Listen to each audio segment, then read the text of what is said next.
at the third floor of Jumel Building, A.B. Fernandez East, Dagupan City. Or you may contact us at 0968-444-4290 or 0956-168-4908. O bueno mga kapaborito, magpa-advertise na!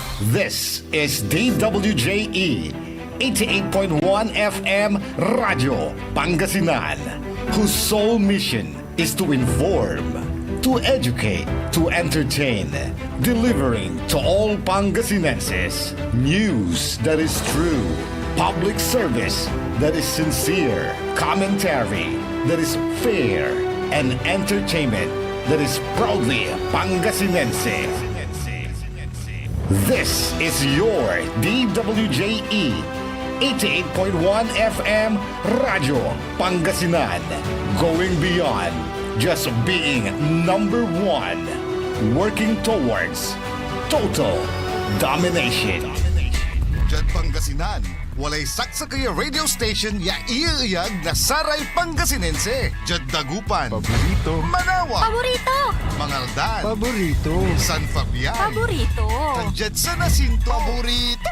Aya, 88.1 Radyo Pangasinan. This is Pangasinan Gulf Waves Network Corporation in Dagupan City. DWJE 88.1 FM Radyo Pangasinan. Ang susunod na programa ay rated GP. GP? Ano yun? Garantisadong pampaborito! Ang inyong mapapakinggan ay isang bayad na programa. Anumang opinyon, balita o pahayag ay walang kinalaman ang himpilang ito.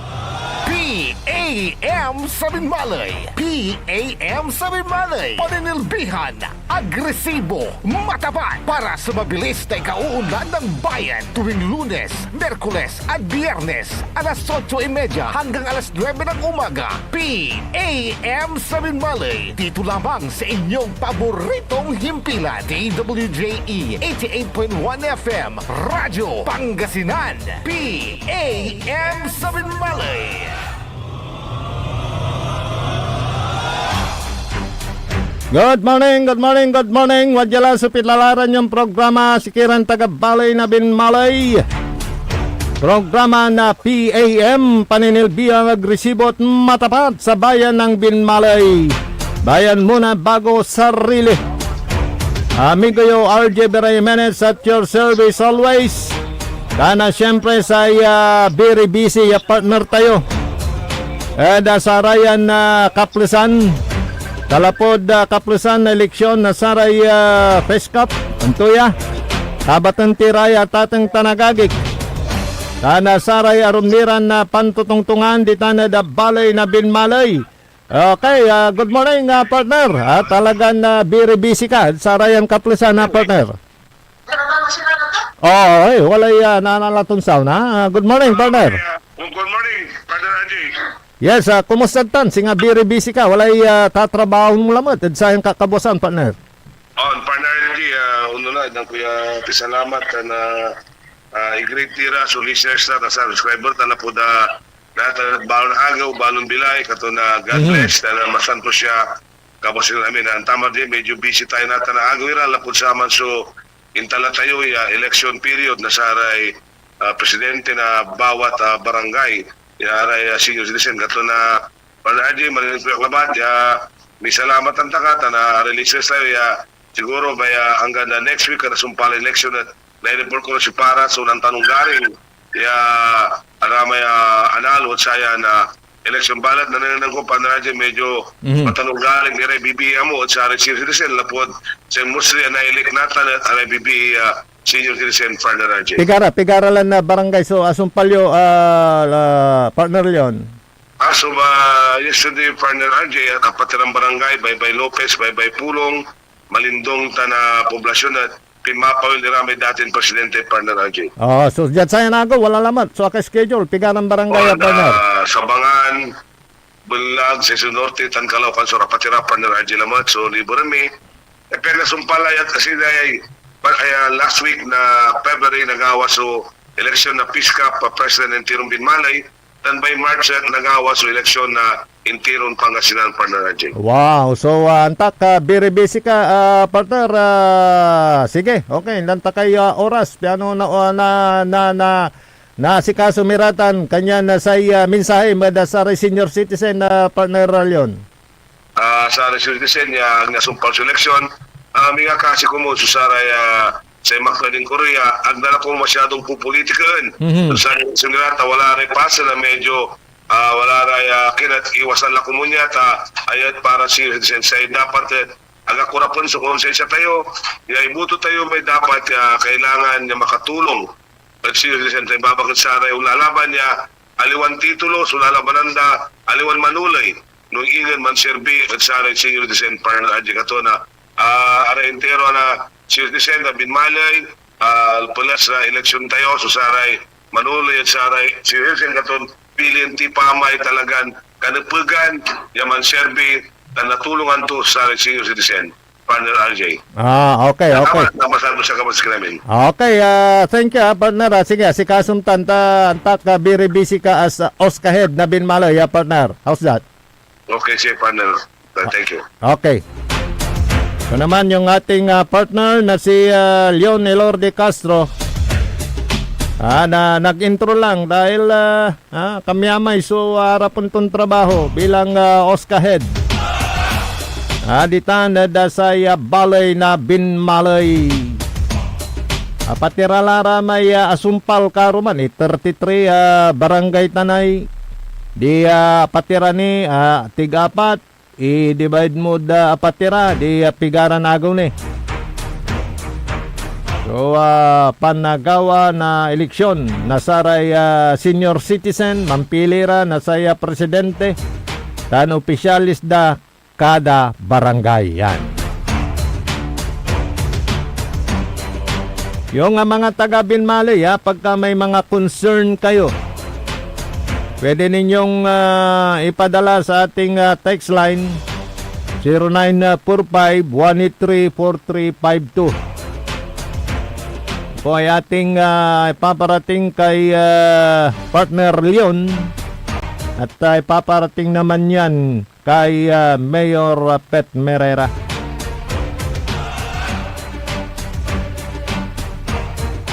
Good morning sa mga nakikinig dyan sa may Kalit, Gaspar family. Yan. Yan sa may San Isidro Sur. San Isidro Norte, yung lugar na yan, diyan galing yung binibining Binmalay. Yung isang sales lady, nang bumili tayo ng reporter's notebook, yung ginagamit natin na notebook. Yan sa may National Bookstore, diyan sa taga ano yun taga Binmalay. Batiin mo ako sir, sabi niya. Ayan, hinati na kita, yung pangalan mo nalimutan ko. At pati siya hangang-hanga ngayon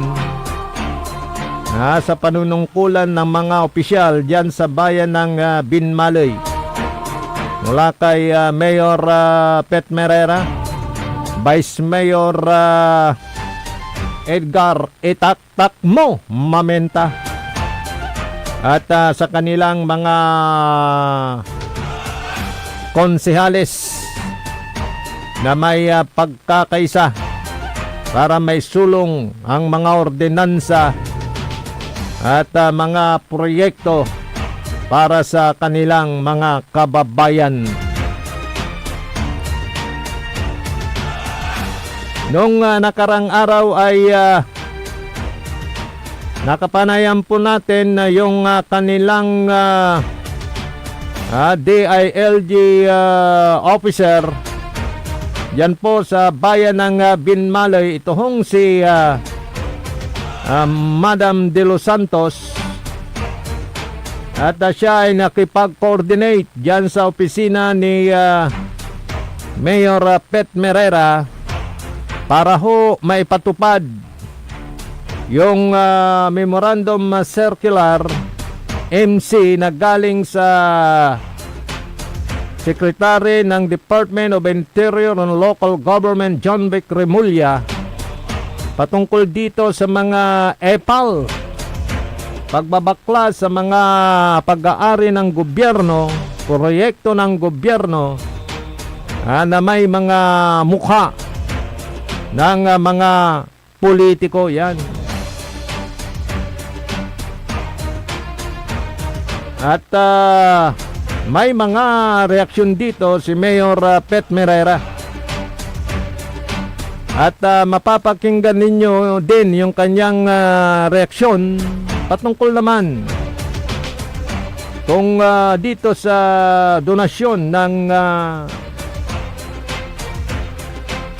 Victory Bus Liner na isang bus na ibibigay sa Binmalay.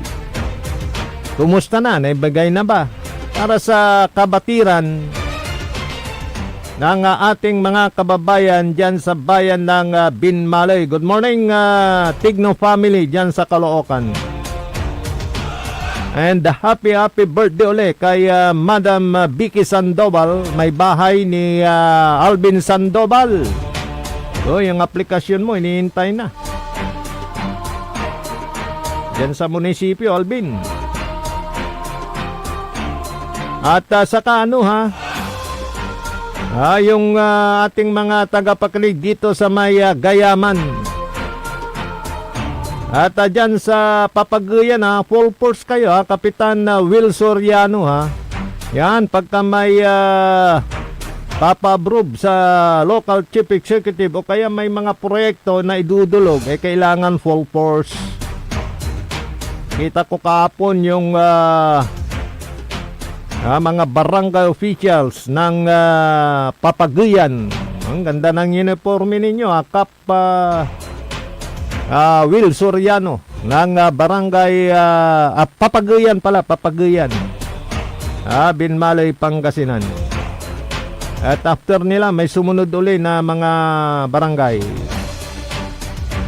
So isa rin sa mga inaabangan dyan sa bayan ng Binmalay, iyon hong nabanggit ni Mayor Pet Merera sa kanyang courtesy call nung birthday niya. Patungkol naman sa nasambit sa kanya ni 2nd District Congressman Marco Hangco na magbibigay daw ng 4 na 12-wheeler dump truck para ho naman sa kanilang garbage collection dyan sa bayan ng Binmalay. Tuwang-tuwa naman si Mayor at ito'y agad niyang nireport sa kanyang mga kababayan. Kumustay natin kung kailan darating yung dump truck. Kumustay natin kung ito'y talagang ibibigay. Yan. Isa rin yan sa mga natanong natin kay Mayor Pet Merera para may report naman sa taong bayan yung mga update patungkol sa tinatrabaho ng mga opisyales dyan sa bayan ng Binmalay para sa kabutihan, kapakanan ng kanilang mga kababayan. Yun po ay mapapakinggan natin dahil nire-ready ni Engineer Nexon Dacal yung ating video. Ay, good morning sa mga taga dyan sa bayan ng Lingayen. May nag-text doon sa regular program natin. Mamaya i-reply na lang kita tungkol sa nire-reklamo mo. May kaugnayan sa basura. Yan. So kung okay na, Engineer Nixon, atin nang ipapalabas. Okay na? Okay na?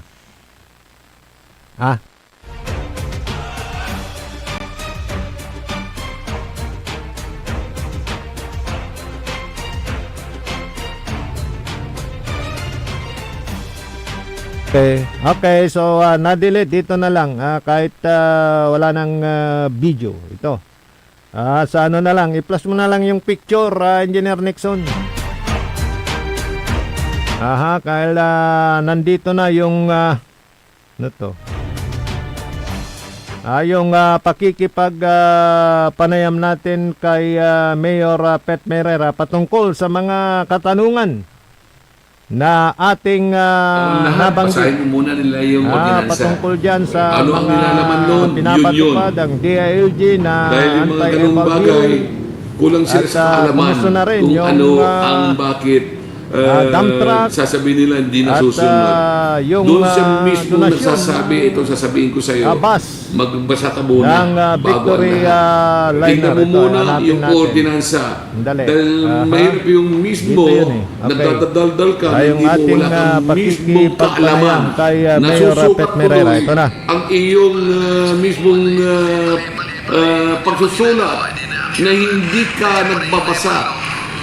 Kung gusto mo, pumunta ka rito, explain ko sa iyo ang bawat detalye ng itong ordinance ito para malaman mo. Yun lang. Kasi hindi ko dapat ng mga ano niya dahil yan ay mga kumbaga sa ano magkaroon man sila ng bagay na less stress sa kanilang buhay sa kanilang nakikita natin sa kahirapan ng buhay. Bigyan natin sila ng bagay na kahit pa paano ay nawawala ang kanilang mga problema sa buhay, no? So, that's really the purpose. And nagiging successful sa dahilan, alam natin na with all the proper coordinations from different sectors at the same time from different departments of the municipality, even the police, DFP, the barangay officials, lahat na nandiyan ay nagkaroon ng magagandang koordinasyon. So, nakita natin na ito ay halimbawa na isang unidad na paggawa ng isang magandang piyesta ng bayan. Yes, at napansin natin na Mayor sa last day, yung kalutan, hindi naman na-disturb yung ating mga motorista. Anong sistema ginawa natin? Well, yun na yung unang-unang pinag-aralan natin yun. Kasi sabi ko, bago ko gawin yung mismong executive orders na dapat yan ay pinaka-bisan, yan pinaka-pagigiligan, road closure, ay pinag-aralan muna natin ang value ng traffic. Value din ng kung mga saan daan papasok ng mga routings para hindi tayo magkakaroon ng problema. At the same time, tinigan din natin yung mga pros and cons.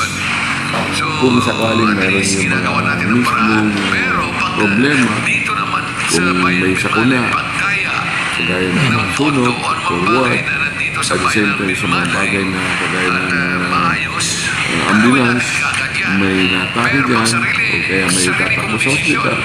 Well, meron tayong mga paraan na kung saan natin alternatibong daan para yan ay magamit kagad. So, nakita natin man na Hindi na yun. Nasabi ko na yan eh. Panindigan ko. kung titignan natin yung Alam ko na hindi naman talaga, hindi ko naman kaya. Sasabihin ko naman na ito lang may ibibigay ko. Yan lang naman eh. Let's be honest. Huwag naman tayo, puro na lang tayo nagsasalita para to impress everybody. No, hindi ganun. Pero paano to, Mayor? Dahil naisambit nyo na ito sa madlang people here in Bimalay. Ay, nasa sa kanila yun. Sa para sa akin, tama na po yung mismo. Nasabi ko na, at the same time, kaya nga, kung dumating, good. Kung hindi, good din. Hindi kaya itong apat na dump truck moving against ko? Kaya hindi, bahala sila. Kaya sabi ko nga, good is good. Yun lang. Total, may pondo naman kami. Nag-ano na rin ako ng para isang truck para at least. Pero kami, yun lang. Okay. Ano sa nagpubayar? Kahit sabihin mo man na epal eh.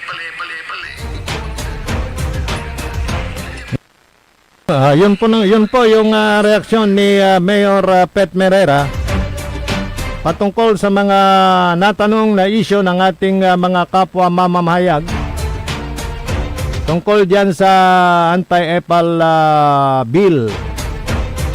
Hindi po pwede yan. Sabi naman niya, pag pera ng taong bayan, dapat lang na ibalik sa pamagitan ng mga proyekto at no need na ilagay-lagay mo pa dyan yung mga mukha't pangalan. Yun po naman yung stand dyan ni Mayor Pet Merera. Patungkol naman doon sa basura, dump truck na panghakot ng basura, yun.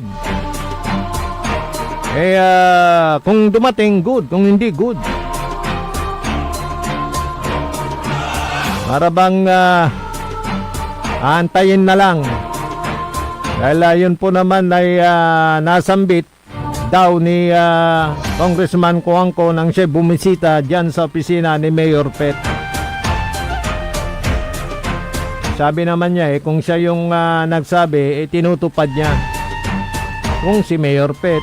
Kaya hintayin na lang daw yung apurado. Baka nga maibigay, malaking tulong yun. Di ba? Lalo na ang sistema ng paghakot ng basura ngayon, malayo pa yung pagdadalhan. Kaya syempre, pagkabalik, hakot ulit, syempre maiipon na naman yung ibang barangay. So kailangan talaga nila ng karagdagang dump truck para yan magamit sa panghakot ng basura. Bale, sabi niya meron naman silang pondo para sa pagbili ng karagdagang isang truck na bihikulo, truck na gagamitin sa paghakot ng mga basura yan ho sa kanilang bayan. Ngayon ata 3 yung gumagana at ang kanilang sinisilbihang barangay ay 33 barangays. At ang humahakot ay ang truck ng munisipyo yan. At yan dinediretso dun sa Clark, Pampanga. Dun ba yon?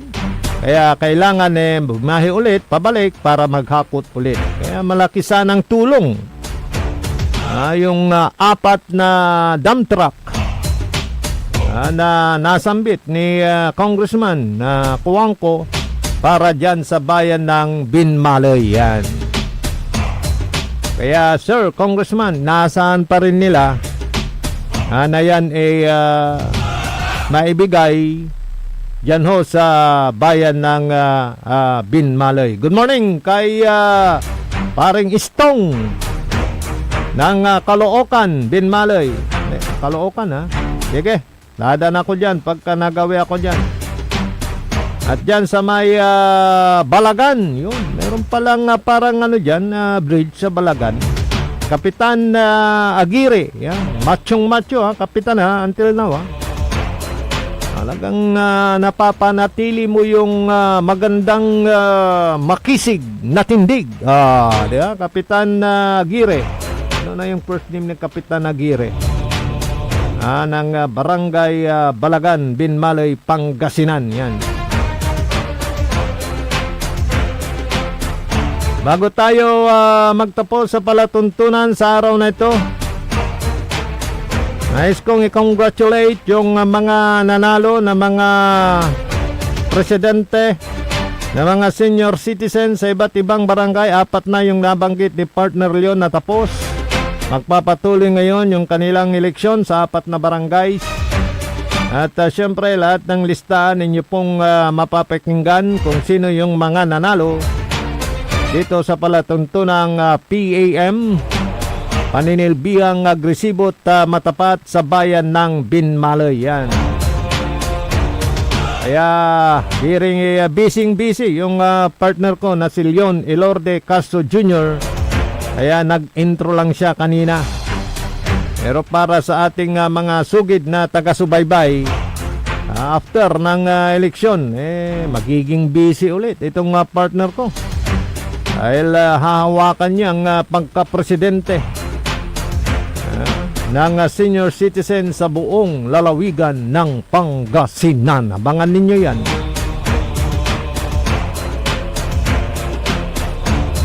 Hanggang sa araw po ng Biyernes, tayo ulit ay magsasama-sama sa programang PAM, paninilbihang agresibo at matapat sa bayan ng Binmalay. Bayan muna bago sarili.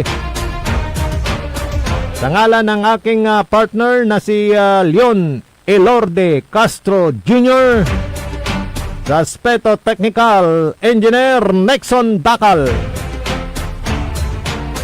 Punuan po ang iyong kaibigan, kapaborito RJ Beray Jimenez, at your service always, Masantos San Maabig, Yakabasan, Nedbalang Sinansakay.